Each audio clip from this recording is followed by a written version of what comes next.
أعوذ بالله من الشيطان الرجيم. بسم الله الرحمن الرحيم. واصبر نفسك مع الذين يدعون ربهم بالغداة والعشي يريدون وجهه ولا تعد عيناك عنهم تريد زينة الحياة الدنيا ولا تطع من أغفلنا قلبه عن ذكرنا واتبع هواه وكان أمره فرطا.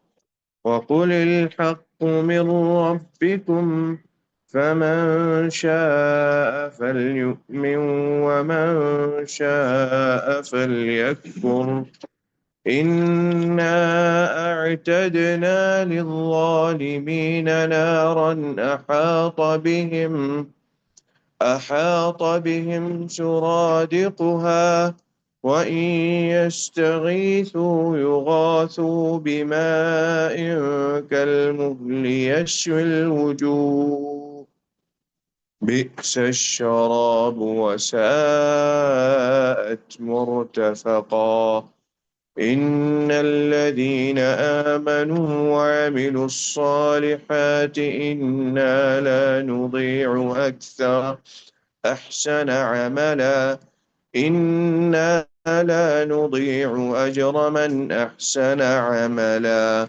أولئك لهم جنات عدن تجري من تحتها الأنهار يحلون فيها من أساور من ذهب ويلبسون ثيابا خضرا من سندس واستبرق متكئين فيها على الأرائك نعم الثواب وحسنت مرتفقا.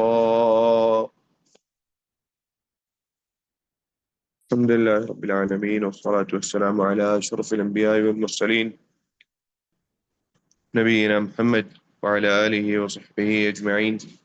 اللهم انفعنا بما علمتنا وعلمنا ما ينفعنا وزدنا علما وعملا وتوفيقا برحمتك يا أرحم الراحمين. رب اشرح لي صدري ويسر لي أمري واحلل عقدة من لساني يفقه قولي.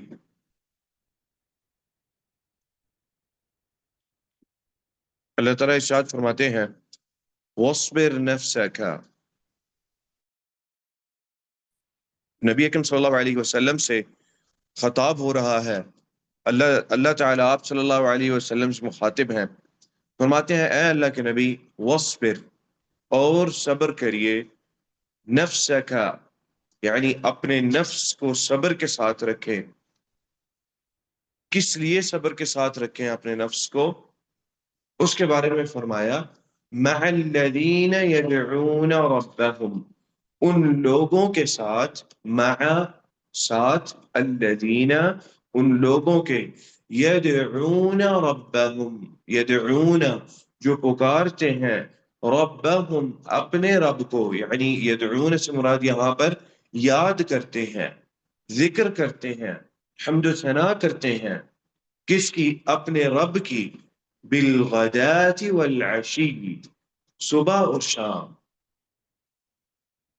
ہر وقت اپنے رب کو یاد کرتے ہیں اپنے رب کی تسبیح کرتے ہیں. یریدون وجہہ وہ چاہتے ہیں اللہ تعالی کی رضا اس کی رضا چاہتے ہیں وہ اس کی خوشنودی چاہتے ہیں. اس وجہ سے وہ ذکر کر رہے ہیں وہ یاد کرتے ہیں اپنے رب کو. ان لوگوں کے ساتھ پر اے اللہ کے نبی آپ صبر کیجئے آپ ان کے ساتھ رہیں. وَلَا تَعْدُ عَيْنَاكَ عَنْهُمْ اور اس کے پرے آپ کی آنکھیں نہ دیکھیں ان کے علاوہ ان سے آپ کی آنکھیں ہٹے نہ ان سے آگے نہ جائیں. جن جیسے بھی ہوں آپ کا جو گول ہے اور جو ہدف ہے وہ ایمان والے لوگ ہیں. آپ کا جو ساتھ ہے اس پوری آیت کا عام مفہوم ہم یہ کہہ سکتے ہیں کہ ساتھ آپ کا ایمان والے لوگوں کا ہے، ان لوگوں کا ہے جو ذکر کرتے ہیں، جو اللہ تعالیٰ کو یاد کرتے ہیں، بالغداۃ والعشی، صبح شام آپ کے آس پاس رہتے ہیں اور ہمیشہ اللہ کو یاد کرتے رہتے ہیں، آپ سے پوچھتے ہیں، ہر چیز آپ سے پوچھتے ہیں، ہر دوسری چیز میں آپ سے اللہ تعالی کی خوشنودی کے لیے آپ سے پوچھتے ہیں کہ اس معاملے میں ایسا کیسے کریں، اور اس معاملے میں کیسے کریں، اور اس معاملے میں کیسا کریں۔ ہر معاملے میں نبی اکرم صلی اللہ علیہ وسلم کے امر کو مقدم رکھتے ہیں اور آپ کی رائے کو مقدم رکھتے ہیں۔ اے اللہ کے نبی، ان کے ساتھ صبر کے ساتھ رہیں، ان کے ساتھ آپ ان کا جو ساتھ ہے اسی کو اختیار رکھیں۔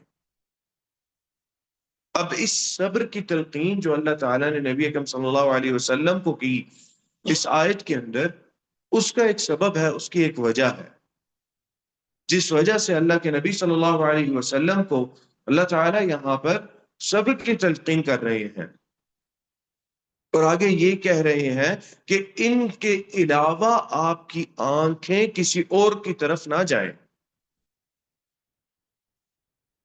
آگے اللہ تعالیٰ نے تھوڑی سی اور سخت بات نبی اکرم صلی اللہ علیہ وسلم کے لیے کی، بس وہ اس وجہ سے ہے کہ نبی اکرم صلی اللہ علیہ وسلم کو اللہ تعالیٰ تھوڑا سا جھنجھوڑنا چاہتے تھے۔ جیسے نبی اکرم صلی اللہ علیہ وسلم کو مختلف مواقع پر، مختلف جگہوں پر نبی اکرم صلی اللہ علیہ وسلم کی اگر رائے ٹھیک نہ ہوتی تو اللہ تعالیٰ وحی نازل کر کے آپ صلی اللہ علیہ وسلم کو صحیح بات بتا دیتے۔ جیسے کہ ہم نے پہلے پڑھا کہ نبی اکرم صلی اللہ علیہ وسلم نے کفار قریش نے جب اصحاب کہف کے متعلق پوچھا تو آپ صلی اللہ علیہ وسلم نے کہا میں کل بتاتا ہوں۔ اللہ تعالیٰ کی وحی دیر سے آئی، نبی اکرم صلی اللہ علیہ وسلم پریشان ہوئے، کفار نے باتیں بنائی، جو ان کا معاملہ تھا، جس وجہ سے انہوں نے سوالات کیے تھے، اعتراض کے لیے سوال کیے تھے، علم حاصل کرنے کے لیے سوال نہیں کیے تھے انہوں نے نبی اکرم صلی اللہ علیہ وسلم سے کہ ہم کوئی اعتراض کر سکیں، ہم اللہ کے نبی محمد صلی اللہ علیہ وسلم ان کی نبوت کو جھٹلا سکیں، اس وجہ سے انہوں نے سوال کیے تھے۔ وحی مؤخر ہوئی، نبی اکرم صلی اللہ علیہ وسلم کو پریشانی رہی، تکلیف ہوئی، نازل ہوئی وحی، تو بھرپور انداز سے اللہ تعالیٰ نے وحی نازل کی اور بھرپور انداز سے اللہ تعالیٰ نے جواب دیا ان سوالات کا جو قریش نے نبی اکرم صلی اللہ علیہ وسلم سے کیے، یہود سے پوچھ کے۔ اور اس کے بعد نبی اکرم صلی اللہ علیہ وسلم کو اللہ تعالیٰ نے یہ تلقین کر دی کہ اے اللہ کے نبی، کوئی بھی بات ہو، وَلَا تَقُولَنَّ لِشَيْءٍ إِنِّي فَاعِلٌ ذَلِكَ غَدًا، کوئی بھی ایسی بات ہو جس پہ آپ یہ کہیں کہ میں کل کروں گا، اس کو انشاءاللہ کے ساتھ ملا دیں۔ إِلَّا أَن يَشَاءَ اللَّهُ وَلَا تَقُولَنَّ، ہرگز نہ ہو یہ معاملہ، ہرگز نہ ایسی بات ہو کہ آپ کوئی بات کہیں میں کل کر رہا ہوں اور اس کے ساتھ انشاءاللہ نہ کہیں۔ نبی اکرم صلی اللہ علیہ وسلم کے وہاں پر تربیت کر دی اللہ تعالیٰ نے کہ ایسی بات آئندہ کبھی نہ ہو۔ اللہ تعالیٰ نبی اکرم صلی اللہ علیہ وسلم کو یہ بات بتا سکتے تھے فوراً وحی نازل کر کے، اگلے دن ہی وحی نازل کر کے یہ بات بتا سکتے تھے اللہ تعالیٰ نبی اکرم صلی اللہ علیہ وسلم کو، لیکن شاید اس کی اہمیت نہ رہتی اتنی۔ نبی اکرم صلی اللہ علیہ وسلم کو اللہ تعالیٰ نے تھوڑا سکھایا، تھوڑا بتلایا، اور اس کے بعد نبی اکرم صلی اللہ علیہ وسلم کو کہا کہ انشاءاللہ آپ نے کہنا ہے، کیونکہ دنیا کے امور جتنے بھی ہیں اصل میں اللہ تعالیٰ کے ہاتھ میں ہے، ہمارے ہاتھ میں کچھ بھی نہیں ہے۔ تو نبی اکرم صلی اللہ علیہ وسلم کو یہاں پر بھی اللہ تعالیٰ نے یہ بات کہہ دی تربیت کے لیے، ترید زینت الحیات الدنیا، ترید، کیا آپ چاہتے ہیں، زینت الحیات الدنیا، اس دنیا کی زینت کو، اس دنیا کی عیش و عشرت کو آپ چاہتے ہیں؟ ایمان کٹھن ہے، ایمان والوں کے ساتھ رہنا بھی اسی طرح کٹھن ہے۔ شروع میں ایمان کٹھن لگتا ہے اس بندے کو جس بندے نے کسی حدود کے ساتھ یا کسی قیود کے ساتھ اپنی زندگی نہ گزاری ہو، لیکن ایمان کی لذت ہے، جب وہ لذت آ جاتی ہے تو ایمان مشکل نہیں لگتا، بلکہ ایمان سے ہٹ جانا مشکل لگتا ہے۔ اسی لیے ان لوگوں کے ساتھ تھوڑا سا رہنا مشکل لگتا ہے۔ جب ایمان کی لذت آتی ہے تو وہ مشکل کہاں جاتی ہے اس کا انسان کو بھی احساس نہیں ہوتا۔ یہاں پر نبی اکرم صلی اللہ علیہ وسلم کو اللہ تعالیٰ نے صبر کی تلقین کی، خاص طور پہ شروع کے معاملات تھے، شروع کے ایام تھے، اور کفار مکہ اصحاب پر نبی اکرم صلی اللہ علیہ وسلم کے ان پر ظلم و ستم کر رہے ہیں، ان کو مار پیٹ کر رہے ہیں، بہت ساری چیزیں ہو رہی ہیں۔ آپ صلی اللہ علیہ وسلم نے ان کا ساتھ دینا ہے، اور دے بھی رہے تھے آپ صلی اللہ علیہ وسلم، ایسی بات نہیں ہے کہ ساتھ نہیں دے رہے تھے، ساتھ دے رہے تھے۔ ان کے معاملات کو آپ صلی اللہ علیہ وسلم اچھے انداز سے اور بڑے اچھے طریقے سے دیکھ رہے تھے، لیکن اس کے باوجود نبی اکرم صلی اللہ علیہ وسلم کی ہمیشہ دل میں یہ تمنا رہی اور ہمیشہ دل کے اندر ایک کھٹک رہی کہ یہ بھی ایمان لے آئے، یہ بھی ایمان لے آئے، فلانا بھی ایمان لے آئے، فلانا بھی ایمان لے آئے۔ اصل میں اس آیت کے اندر اس چیز کی طرف اشارہ ہے کہ اللہ کے نبی، دنیا کی زیب و زینت کی طرف آپ کا رجحان کبھی نہ ہو، آپ کا وہ گول اور ہدف ہے ہی نہیں۔ یہ نبی اکرم صلی اللہ علیہ وسلم کو تلقین کی جا رہی تھی، گویا کہ آپ صلی اللہ علیہ وسلم کو بتایا ہی جا رہا ہے کہ جس کا دل ایمان پر نہیں ہے اس کی ترجیح دنیا کی زیب و زینت اور عیش و عشرت ہی ہے، اس کے علاوہ کچھ نہیں ہے اس کی ترجیح۔ انسان کو ایمان سمجھ آ جائے، انسان کو اس دنیا کی حقیقت سمجھ آ جائے تو اس دنیا کی زیب و زینت کی کوئی قیمت نہیں رہتی انسان کی نگاہ میں، اس عیش و عشرت کی کوئی قیمت نہیں رہتی انسان کی نگاہ میں۔ تب انسان کے لیے اس عیش و عشرت کو چھوڑ دینا یا اختیار نہ کرنا بہت آسان ہو جاتا ہے۔ آپ صلی اللہ علیہ وسلم کو بڑے اچھے طریقے سے اس دنیا کی حقیقت بتلائی جا چکی تھی۔ ایسی بات نہیں ہے کہ آپ صلی اللہ علیہ وسلم کا رجحان بڑھتا جا رہا تھا دنیا کی زیب و زینت کی طرف، لیکن خطاب نبی اکرم صلی اللہ علیہ وسلم کو کیا گیا، لیکن اس خطاب میں اصل چھپی ہوئی بات، جو بات کہی گئی وہ یہ تھی کہ ایمان پر جو نہیں ہے اس کا رجحان زیب و زینت اور عیش و عشرت کی طرف ہی ہے دنیا کی، اور جو ایمان پر ہے اس کے پاس عیش و عشرت ہونے کے باوجود دل کے اندر اس عیش و عشرت سے بیزاری ہی رہے گی، خوشی نہیں ہوگی کبھی اس عیش و عشرت کی۔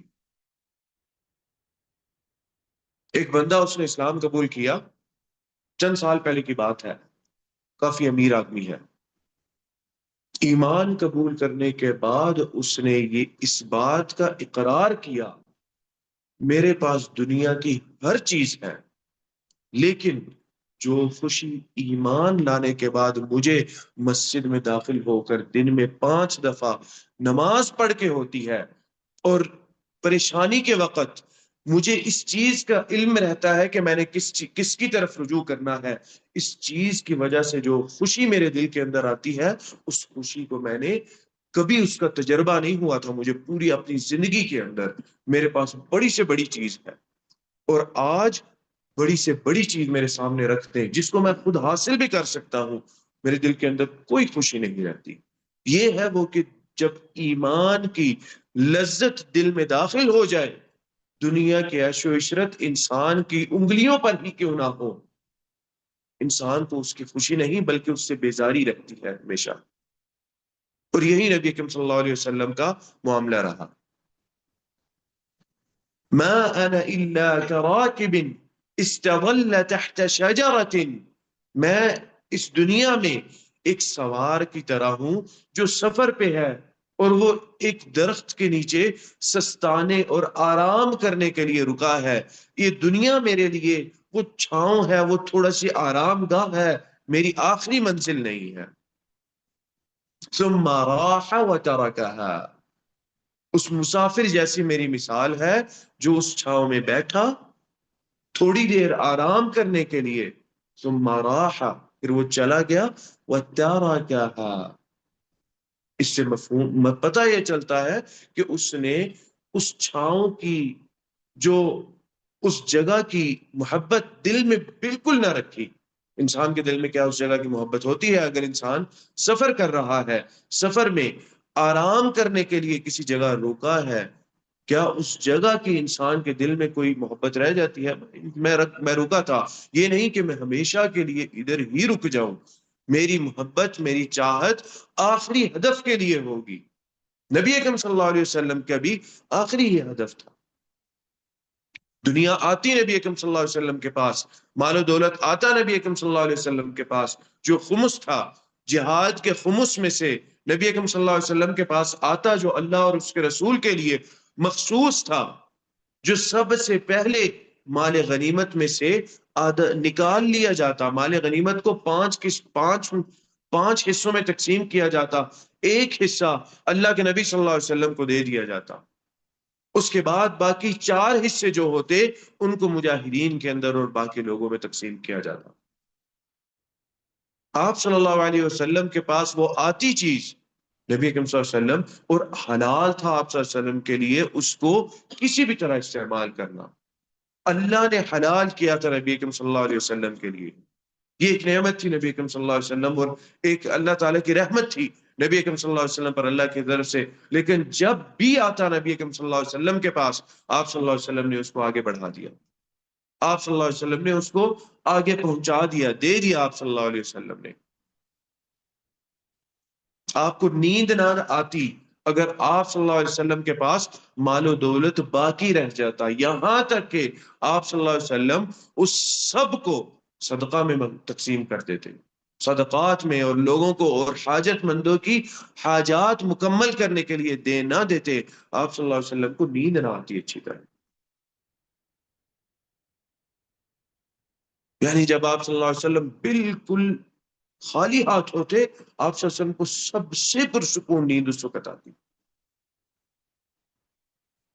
اس پیمانے پر ہم اپنے آپ کو رکھ کے دیکھ لیں، ہماری نیند تب اڑتی ہے جب ہمارے پاس کچھ نہیں ہوتا،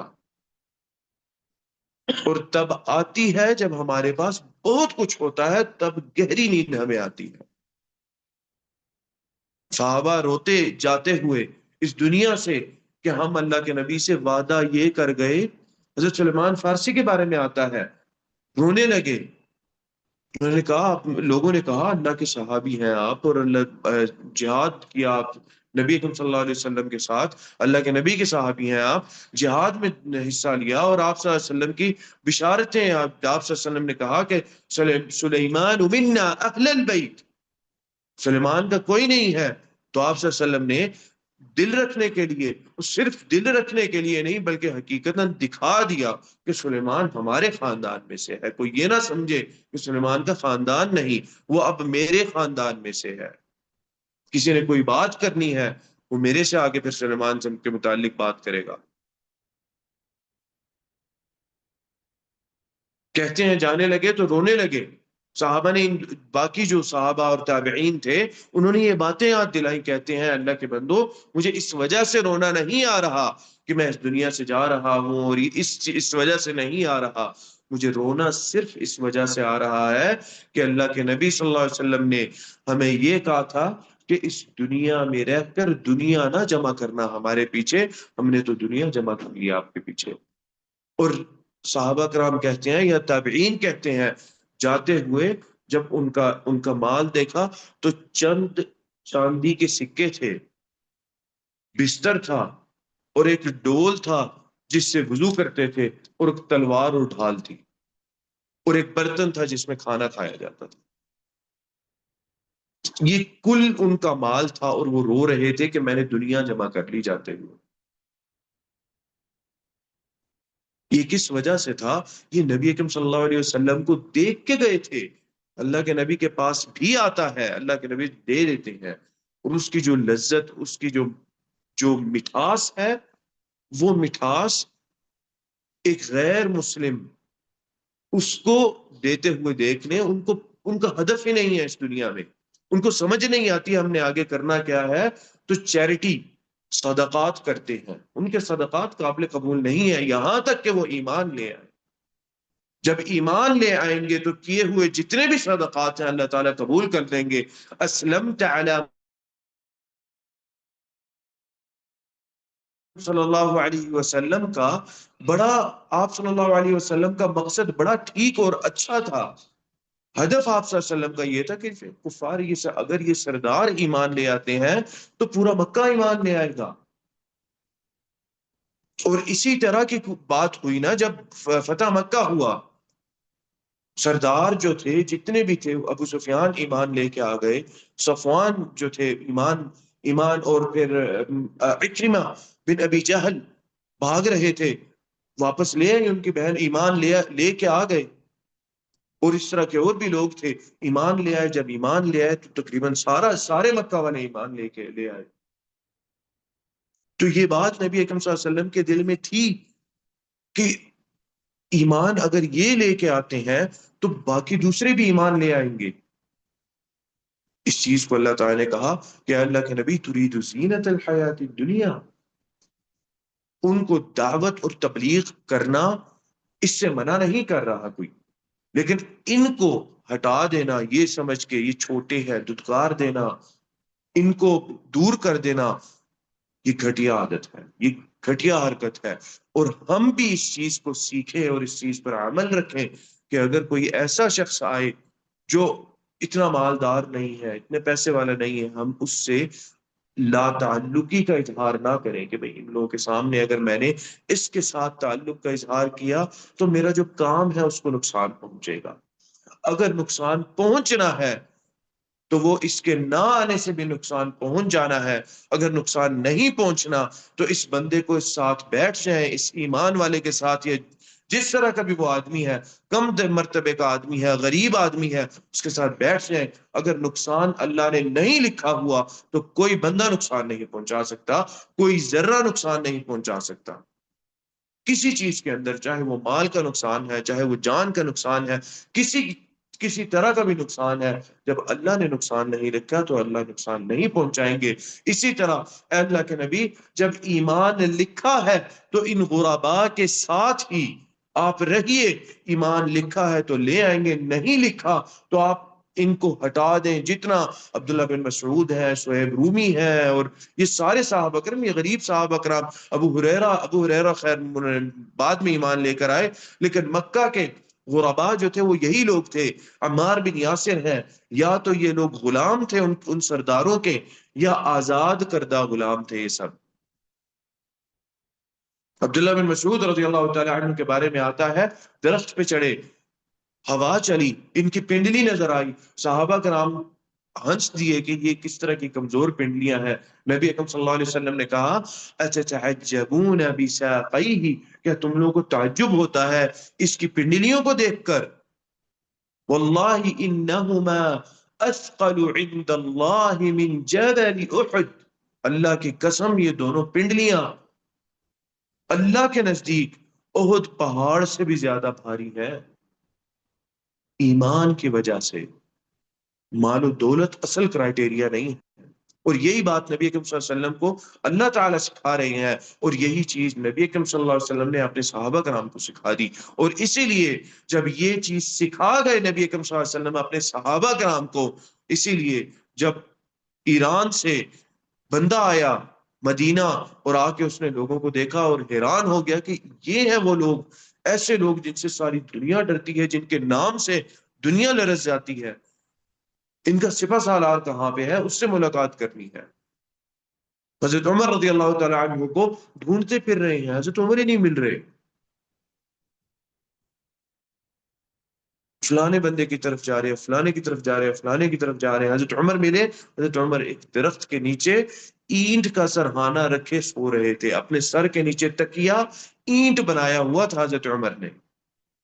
یہ ہے وہ خلیفہ اس ایک اتنی بڑی سلطنت کا جس کا نام سن کے لوگ لرز جاتے تھے اس وقت۔ انہوں نے بھی اپنا رسول بھیجا کہ ان سے کوئی مصالحتیں کر لیتے ہیں، ہماری طرف آ گئے تو ہمیں بھی کچل دیں گے، اتنے طاقتور ان کی طاقت کا اندازہ ہو چکا تھا۔ مال و دولت کو اپنے قدموں کے نیچے رکھا، اللہ تعالیٰ نے اوپر اٹھا دیا۔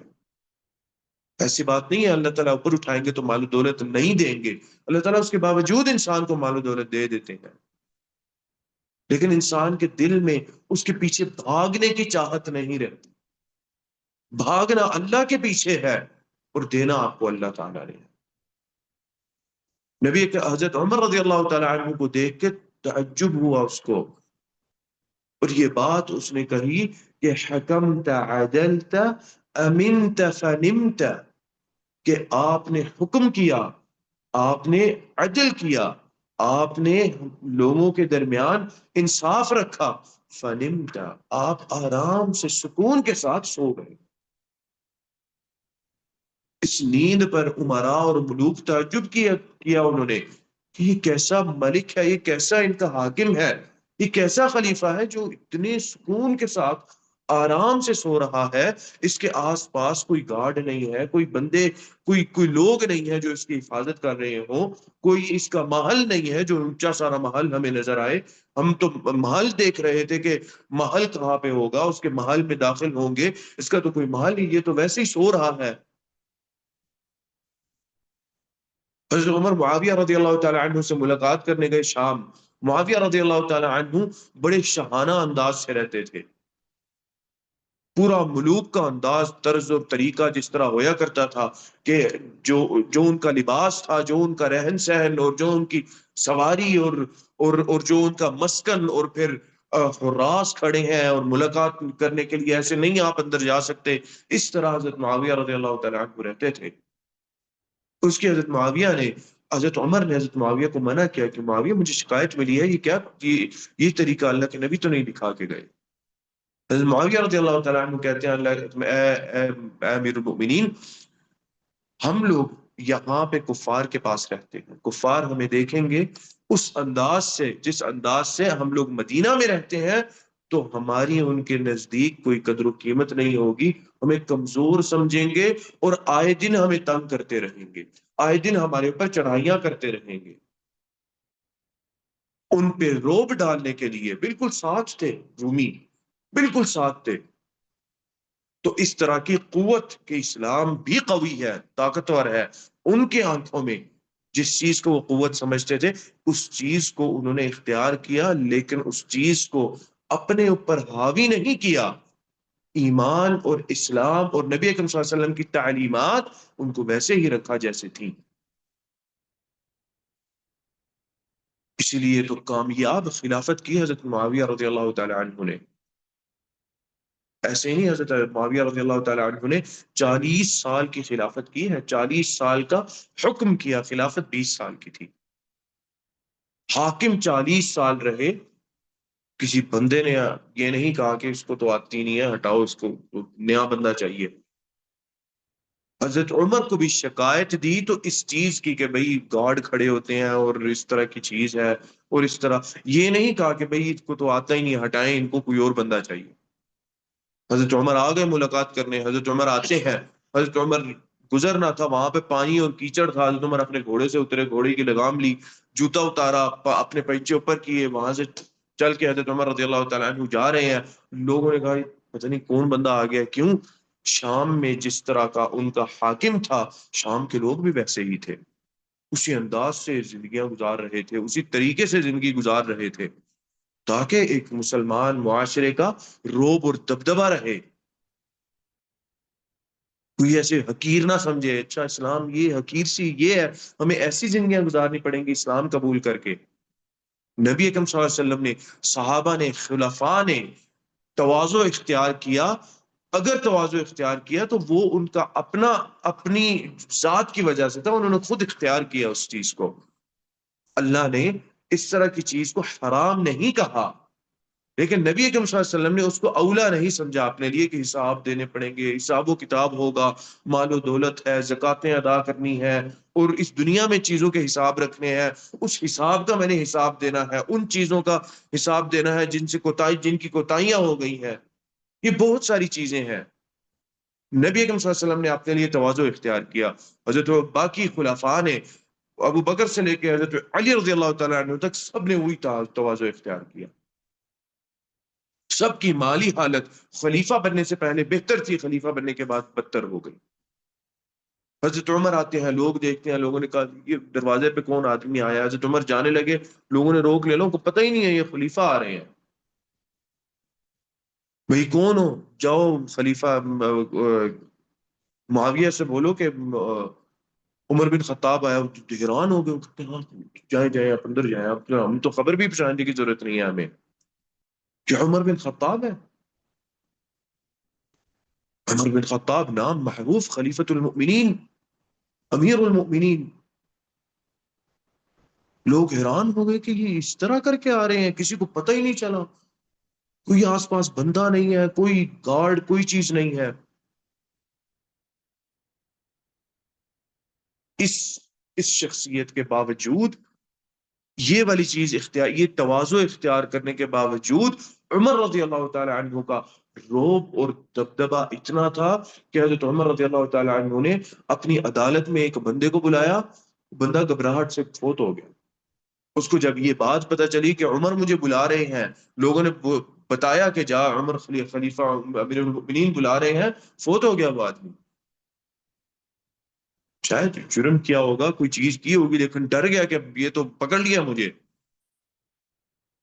اسی طرح ایک خاتون کے بارے میں آتا ہے کہ اس کو بلایا گیا، جب اس تک پیغام پہنچا کہ عمر امیر المؤمنین مجھے بلا رہے ہیں، تو اس کا حمل گر گیا، ساقط ہو گیا، بچہ گر گیا اس عورت کا۔ یہ رعب اور یہ دبدبہ اللہ نے دیا ہوا تھا حضرت عمر رضی اللہ تعالی عنہ کو بھی۔ تو یہ ساری چیزیں ہیں جو ملا کے ہم چلنی ہے۔ حضرت معاویہ رضی اللہ تعالی عنہ وہاں پر موقع محل کو دیکھ کر ایک ملا کے معاملات چل رہے تھے۔ یہ تربیت نبی اکرم صلی اللہ علیہ وسلم کی تھی اپنے صحابہ کرام کو۔ حضرت عبداللہ بن ام مکتوم رضی اللہ تعالی عنہ داخل ہوتے ہیں نبی اکرم صلی اللہ علیہ وسلم پر، بنا اجازت کے داخل ہوئے، غریب تھے یا اندھے تھے، اتنا مال و دولت نہیں تھا۔ پسند نہیں آیا نبی اکرم صلی اللہ علیہ وسلم کو، تھوڑا سا آپ کے دل میں بات آئی، اللہ تعالیٰ نے فوراً پکڑ کر لی۔ کیوں پسند نہیں آیا؟ نبی اکرم صلی اللہ علیہ وسلم سرداروں کے ساتھ بیٹھے تھے، قریشی سرداروں کے ساتھ بیٹھے ہوئے تھے، اللہ تعالیٰ نے فوراً پکڑ کر لی۔ عبس وتولى ان جاءه الاعمى، محبوس کہتے ہیں کہ انسان کے چہرے کے اوپر ایک تنگی اور ایک ناپسندیدگی کی وجہ کے جو آثار پیدا ہوتے ہیں، اللہ تعالیٰ نے پکڑ کی نبی اکرم صلی اللہ علیہ وسلم کی، ان جاءه الاعمى، کہ ایک اندھا آتا ہے ان کے پاس۔ نبی اکرم صلی اللہ علیہ وسلم کہتے ہیں جب حضرت عبداللہ بن ام مکتوم اس کے بعد آتے، آپ صلی اللہ علیہ وسلم کھڑے ہو کر جیسے ملوک کا استقبال کرتے ہیں، آپ صلی اللہ علیہ وسلم کھڑے ہو کر سب کو کہتے اٹھو اٹھو استقبال کرو، مرحبا بالذی عاتبنی فیہ ربی، مرحبا ہے ان کو جن کی وجہ سے اللہ نے مجھے جھنجھوڑا پکڑ کے۔ اور یہ بات نبی اکرم صلی اللہ علیہ وسلم کے دل میں بات آئی تھی، آپ نے زبان میں نہیں کہی تھی، صرف دل میں بات آئی تھی آپ صلی اللہ علیہ وسلم کے کہ یہ کیوں آ گیا، میں ان سے بات کر رہا تھا۔ وما يدريك لعله يزكى، اور آپ کیا جانیں کہ وہ کتنا تزکیہ نفس کرنے والے ہیں، یعنی وہ جو اندھا آنے والا ہے وہ تو ویسے ہی تزکیہ نفس والا بندہ ہے، ایمان والا بندہ ہے۔ ان لوگوں کو تو پتہ ہی نہیں ہے انہوں نے ایمان لانا بھی ہے کہ نہیں لانا، جو اس طرح کی شرطیں رکھتے ہیں وہ کتنا ایمان لائیں گے سب کو پتہ چل جائے کہ تم اگر ایمان لانے سے پہلے ایسی شرطیں رکھ رہے ہو تو پتہ ہے کتنا ایمان لے کے آؤ گے۔ تو اللہ کے نبی یہ بڑے خوبصورت لوگ ہیں، سہیب رومی اور عبداللہ بن مسعود، اور ہمیں چھوٹا، اپنے آپ کو چھوٹا نہیں سمجھ رہا ان لوگوں کے ساتھ کی وجہ سے۔ اسلام نے، ایمان نے ہمیشہ ہمیں عزت دی ہے۔ اگر ہم اس دنیا میں بھی ایمان کی وجہ سے اپنے آپ کو نیچا گرائیں گے، اس وجہ سے کہ نہیں کوئی مجھے جان نہ لے میں مسلمان ہوں، میری عزت کم ہو جائے گی، فعلاً عزت کم ہوگی۔ اور اگر فخر کے ساتھ سینہ کھول کے انسان یہ کہے کوئی بات نہیں، کسی کو پتہ چلے میں مسلمان ہوں، کوئی اللہ تعالیٰ عزت بڑھاتے ہیں، اور بڑھے گی عزت اس بندے کی، اس شخص کی۔ اس چیز کی واضح مثال ہے آج کل کے جو مسلمان، جو چاہے وہ یہاں سے گئے ہیں ہمارے مسلمان ملکوں سے گئے، یا وہاں پہ انہوں نے اسلام، وہ لوگ اسلام لا رہے ہیں، ان سے پوچھ لیں اپنے معاشرے میں اس چیز کی واضح وہ مثال دیتے ہیں کہ لوگ الٹا اس چیز کا، بہت سارے ایسے ہوتے ہیں جو تنگ کرتے ہیں، ستاتے ہیں، لیکن معاشرے میں الٹا ہماری عزت بڑھتی ہے۔ خاص طور پہ وہ آدمی جو پسند کرتا ہے، جس کو حد تک نہیں محسوس ہوتی لوگوں کی یہ جاننے سے کہ میں مسلمان ہوں، وہ اس چیز کی گواہی دیتے ہیں۔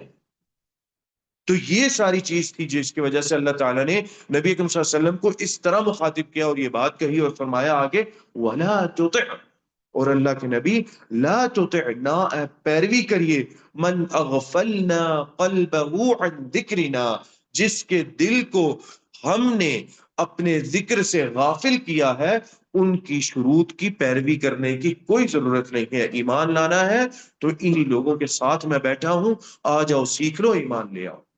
نہیں لانا تو جاؤ یہاں سے۔ ایمان ایسے، ایمان تمہارے پاس پیاسا کنویں کے پاس چل کے آتا ہے، کنواں پیاسے کے پاس نہیں جاتا۔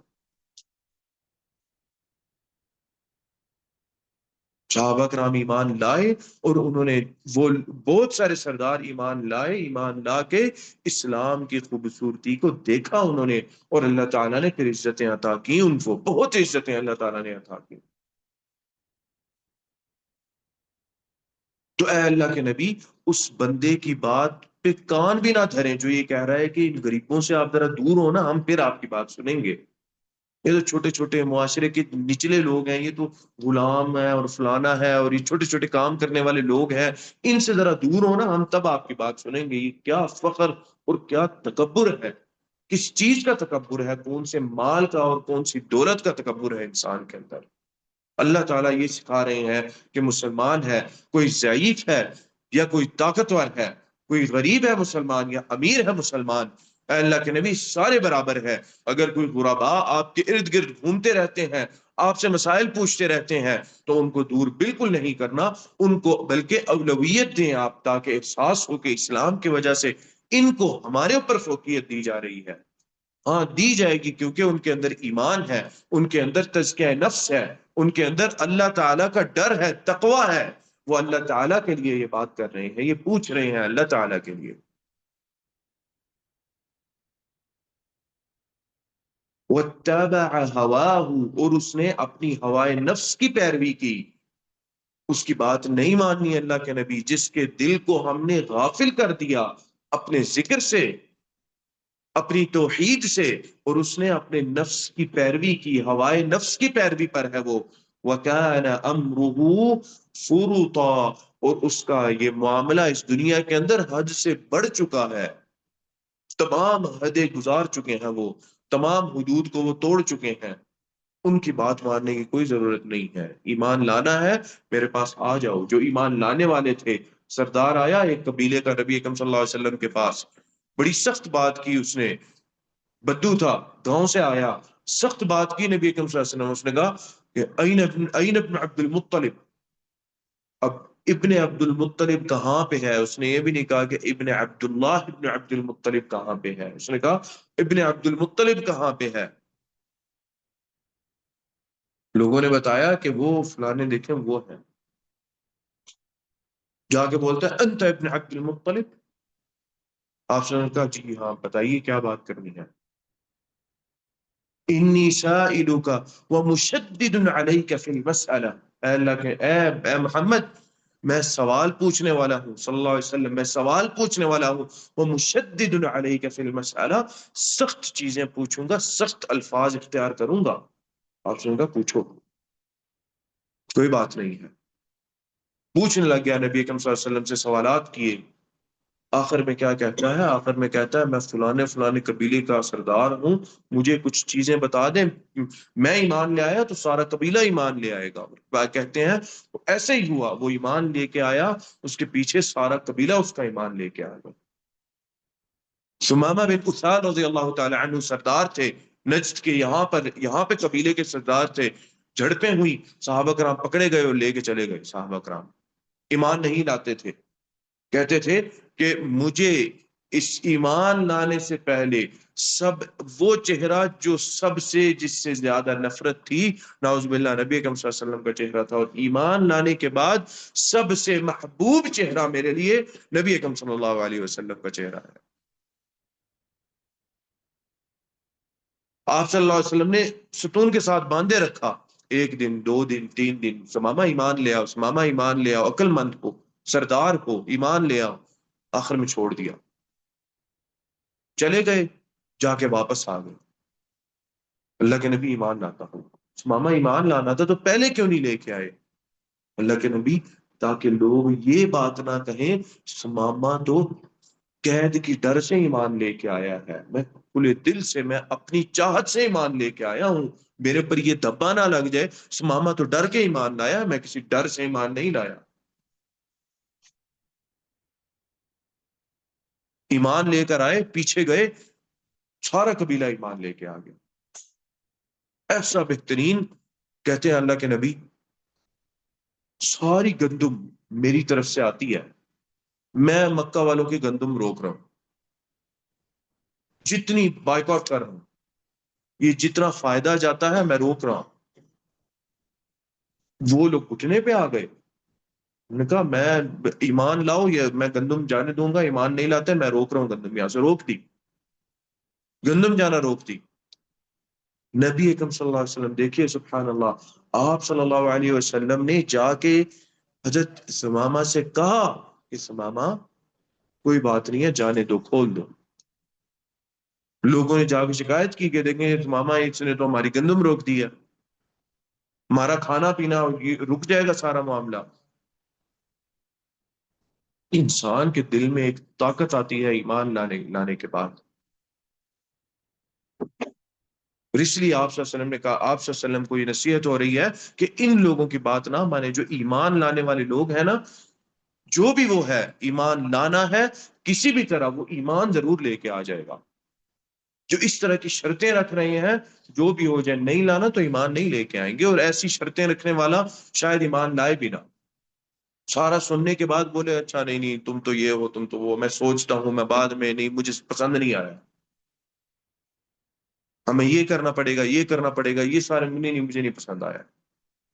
قل یا ایھا الکافرون لا اعبد ما تعبدون ولا انتم عابدون ما اعبد ولا انا عابد ما عبدتم۔ شرطیں رکھ دی انہوں نے کہ اچھا ایک کام کرو محمد صلی اللہ علیہ وسلم، ایسا کرتے ہیں ایک سال ہم تمہارے معبود کی بات کریں گے، دوسرے سال تم ہمارے معبود کی بات کرنا، یا پھر کچھ نہیں، یہ بات کہی کہ اچھا کچھ باتیں ہم تمہاری مان لیتے ہیں، کچھ باتیں تم ہماری مان لو۔ اللہ تعالیٰ نے بالکل سیدھا سیدھا جیسے کلہاڑا مارتے ہیں، آپ اللہ تعالیٰ نے جواب دے دیا نبی کریم صلی اللہ علیہ وسلم کو کہ اے اللہ کے نبی یہ بات کہہ دیں، یا ایھا الکافرون، اے کافرو، لا اعبد ما تعبدون ولا انتم عابدون ما اعبد، نہ میں اس کی عبادت کرتا ہوں جس کی تم کرتے ہو، نہ ہی تم عبادت کرنے والے ہو اس کی جس کی میں عبادت کرتا ہوں۔ ایمان لانا ہے، میرے پاس آؤ، ایمان لے آؤ، مکمل ایمان ہوگا، آدھا آدھا نہیں ہوگا۔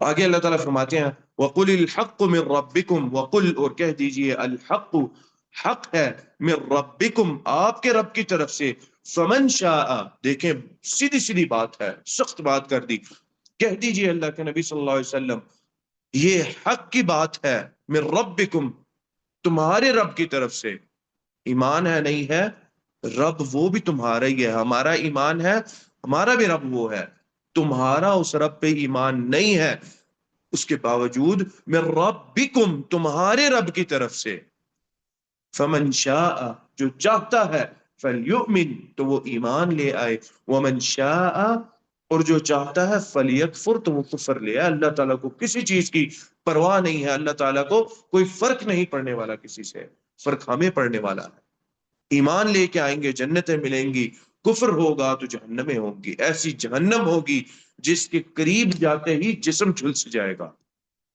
جل جائے گا جس کے قریب جاتے جسم، ایسی جہنم ہوگی جو کہ 70,000 زنجیروں کے ذریعے کھینچ کے لائی جائے گی، لوگ اپنی گھٹنوں پہ گر جائیں گے، انبیاء اپنے گھٹنوں پہ گر جائیں گے، رب نفسی کہنا شروع ہو جائیں گے جب جہنم گھسیٹ کے لائی جائے گی۔ معروف حدیث ہے، آپ لوگوں نے بار بار سنی ہے حدیث کہ اس جو 70,000 زنجیریں ہوں گی، ہر زنجیر پہ 70,000 فرشتہ ہوگا۔ یہ نہیں ہے کہ 70,000 زنجیریں، ہر زنجیر ایک فرشتہ کھینچ رہا ہے۔ ہر زنجیر 70,000 زنجیریں، ہر ایک زنجیر پہ 70,000 فرشتہ ہوگا، اور وہ سارے جہنم کو کھینچ رہے ہوں گے۔ جب وہ آئے گی، اس کی ہولناکی کو دیکھ کے سارے اپنے گھٹنوں پہ گر جائیں گے کہ اللہ تعالیٰ ہمیں بچا لے، ہمیں بچا لے۔ نبی اکرم صلی اللہ علیہ وسلم بھی گریں گے، لیکن نبی اکرم صلی اللہ علیہ وسلم اپنے نفس کی دعا نہیں کریں گے۔ آپ صلی اللہ علیہ وسلم کہیں گے رب امتی رب امتی رب امتی۔ نبی اکرم صلی اللہ علیہ وسلم کی چاہت کی دلیل ہے، اتنی چاہت آپ صلی اللہ علیہ وسلم کو، اپنی محبت اپنی امت کے ساتھ کہ اللہ میری امت کو بچا لینا۔ سیدھی سیدھی بات ہے، جس نے ایمان حق ہے اللہ کی طرف سے، تمہاری رب کی طرف سے، فمن شاء فلیؤمن، جو چاہتا ہے وہ ایمان لے آئے، ومن شاء فلیکفر، جو چاہتا ہے وہ کفر کرے۔ انا اعتدنا للظالمین نارا، ہم نے ظالموں کے لیے آگ تیار کر رکھی ہے، احاط بهم سرادقها، اس ان ظالموں کو گھیر رکھا ہے اس آگ کے پردے نے، ایک پردے نے گھیر رکھا ہے، وہ پردہ بھی آگ کا ہی بنا ہوا ہے۔ اور جب آگ کو ایک جگہ کے اندر دبا دے تو آگ اور زیادہ بھڑکتی ہے۔ کیا وہ آگ کم بھڑکائی گئی ہے جس کو پھر ایک پردے کے اندر ڈال کے اور بھڑکا دینا تھا؟ وہ تو اتنی بھڑکائی گئی ہے کہ اس کا تو رنگ بدل گیا ہے، وہ گرمائش سے، اپنی گرمائش سے اللہ کی پناہ مانگتی ہے، اتنی گرما دی گئی ہے وہ۔ اس کے باوجود اس کو اور گرم کیسے کرنا ہے کہ اس کے ارد گرد پردہ لگا دیا جائے گا اور اس کے اندر ان کو ڈال دیا جائے گا۔ سرادق کہتے ہیں خیمے کی دیوار، چار دیواری کو، خیمے جیسی چار دیواری، اور وہ چار دیواری بھی آگ کی ہی چار دیواری ہوگی۔ ہم نے وہ چیز ظالموں کے لیے تیار کر رکھی ہے اللہ کے نبی۔ وَإِن يَسْتَغِيثُوا، اور اگر وہ بارش مانگیں گے، یغاثوا، وہ دی جائے گی، وہ پانی مانگیں گے تو پانی دیا جائے گا ان کو، بِمَاءٍ، لیکن وہ ایسے پانی مہیا کیے جائیں گے، پانی ایسا پانی مہیا کیا جائے گا کالمہل، جو کہ تانبے کی طرح پگھلا ہوا ہوگا۔ تانبے کو گرم کریں، لوہے کو گرم کریں، پگھل جاتا ہے، سرخ ہوتا ہے، اور گرم کریں تو سرخ ہو کے پگھل کے پانی کی شکل میں آ جاتا ہے۔ تھوڑی سی دیر آگ سے ہٹائیں، واپس سخت ہو جاتا ہے، یا اس میں ہلکا سا اس کو ٹھنڈا کریں، واپس سخت ہو جاتا ہے۔ وہ گرم ہوگا، مہل اس کو کہتے ہیں، اس طرح کا دھات جس کو گرم کر کے پانی بنا دیا جائے، اس کو مہل کہتے ہیں۔ وہ مہل لایا جائے گا ان کے سامنے، اور جب وہ ان کے پاس آئے گا، یشوی الوجوہ، ان کے چہرے کو بالکل بھون دے گا۔ جب وہ قریب لایا جائے گا، ابھی پیا نہیں ہے، ابھی قریب لایا گیا، ان کے چہروں کو وہ بھون دے گا، اتنا گرم ہوگا۔ بئس الشراب، نہایت بری چیز پینے والی، وساءت مرتفقا، اور بہت بری آرام گاہ، بہت بری جگہ آرام کرنے کی۔ آرام کیا ہوگا؟ آرام سے مراد رہنے کی جگہ، وہ رہیں گے، وہیں پر رہیں گے، اور بہت ہی بری جگہ ہوگی وہ رہنے کی۔ تو اللہ کے نبی، یہ ان کا اختتام ہے، آپ نے ایمان والوں کے ساتھ رہنا ہے۔ آپ کو مذاق اڑاتے ہیں، آپ کا ٹھٹھا کرتے ہیں، آپ کو کہتے ہیں کہ ادھر آ جاؤ، ان سے دور ہٹ جاؤ، صبر کریے ان باتوں پر اور ایمان والوں کے ساتھ رہیں۔ یہ ہے مراد وَاصْبِرْ نَفْسَكَ، یا اللہ کے نبی ان چیزوں پر صبر کریے اور ایمان والوں کے ساتھ رہیں، ان کے ساتھ جانے کی ضرورت نہیں۔ ایمان لانا ہے تو ایسے صحرا کا آدمی، ثمامہ بن اثال جیسا ایمان لانا ہے تو وہ ایمان لے آئے گا، اور وہ لے آئے ایمان۔ صحرا کے لوگوں کے بارے میں معروف ہے، سخت دل ہوتے ہیں۔ ایمان لانا تھا، لے آئے، سردار تھے، یہ بھی کہا مجھے پکڑ کے رکھا، میری بےزتی کی، میری حد تک کی، میں ایمان لے آتا، اب تو میں ایمان بالکل بھی نہیں لاؤں گا، میں جا رہا ہوں. بہت کچھ کر سکتے تھے، لیکن صرف ایک وجہ سے گئے، تاکہ لوگ یہ نہ کہیں کہ سمامہ قید کی ڈر سے ایمان لے کے آیا ہے، میں اپنے کھلی چاہت سے ایمان لایا ہوں، آزادانہ رائے سے ایمان لایا ہوں. یہ تھے صحابہ کرام، اور یہ تھا وہ ایمان جو اللہ تعالیٰ کو چاہیے تھا لانا ہے. جس نے لے کے آئے، فمن شاء فلیکفر، جو چاہتا ہے وہ کفر کرے، اللہ تعالیٰ کو کوئی پرواہ نہیں اس کی، اور اللہ تعالیٰ کو کوئی وہ نقصان نہیں دے سکتی چیز. یہیں تک آج کا ہم رکھتے ہیں. اس کے بعد ایمان والوں کے متعلق اللہ تعالیٰ نے کچھ بات کہی، انشاءاللہ اس کو آگے ہم لوگ پڑھیں گے اگلی دفعہ. اللہ تعالیٰ سے دعا ہے کہ جو کہا اور جو سنا اللہ تعالیٰ اس پر عمل کرنے کی توفیق عطا فرمائے. قد قلت ما قلت ان صوابا فمن اللہ وان خطأ فمنی والشیطان واستغفر اللہ انه كان غفارا. بسم الله الرحمن الرحيم. الحمد لله رب العالمين الرحمن الرحيم مالك يوم الدين إياك نعبد وإياك نستعين اهدنا الصراط المستقيم صراط الذين أنعمت عليهم غير المغضوب عليهم ولا الضالين آمين.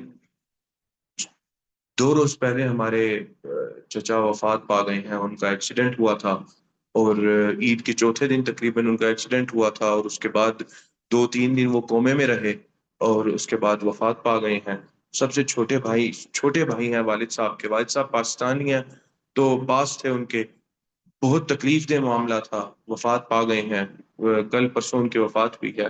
دعا کریے ان کے لیے، اللہ تعالیٰ مغفرت فرمائے، اللہ تعالیٰ ان کے درجات بلند کرے، اللہ تعالیٰ ان کی اگلی منزلیں آسان فرمائے. قبر کے اللہ تعالیٰ مراحل، قبر کا مرحلہ بہت مشکل کٹھن مرحلہ ہوتا ہے، اللہ تعالیٰ اس مرحلے کو آسان فرمائے. نبی اکرم صلی اللہ علیہ وسلم نے کہا قبر میں دفن کریں تو اتنا لمبا کھڑے ہو کر دعا کریں جتنا وقت اونٹ کو ذبح کرنا، کاٹنا، اس کا گوشت تقسیم کرنے میں لگتا ہے. کم سے کم اتنی دیر کھڑے ہو کر جو میت ہے اس کے لیے وہاں پر دعا کی جائے، کیونکہ قبر انسان کو دبا لیتی ہے یہاں تک کہ پسلیوں کے اندر داخل ہو جاتی ہیں. تو جب انسان جاتا ہے تو اس وقت سب سے زیادہ انسان کو ضرورت ہوتی ہے ہماری دعاؤں کی. تو دعا کریے ان کے لیے، اللہ تعالیٰ مغفرت فرمائے. اللہم اغفر له وارحمه وعافه واعف عنه واکرم نزله ووسع مدخله واغسله بالماء والثلج والبرد ونقه من الذنوب والخطايا كما ينقى الثوب الابيض من الدنس. اللهم ابدله دارا خيرا من داره وزوجا خيرا من زوجه وادخله الجنة وأعذهم من عذاب القبر ومن عذاب النار وأعذهم من عذاب القبر ومن عذاب النار وأعذهم من عذاب القبر ومن عذاب النار. ربنا تقبل منا إنك أنت السميع العليم وتب علينا إنك أنت التواب الرحيم. رب ارحمهما كما ربياني صغيرا، رب ارحمهما كما ربياني صغيرا، رب ارحمهما كما ربياني صغيرا. ربنا آتنا في الدنيا حسنة وفي الآخرة حسنة وقنا عذاب النار. وصل اللهم وسلم على نبينا محمد وعلى آله وصحبه أجمعين.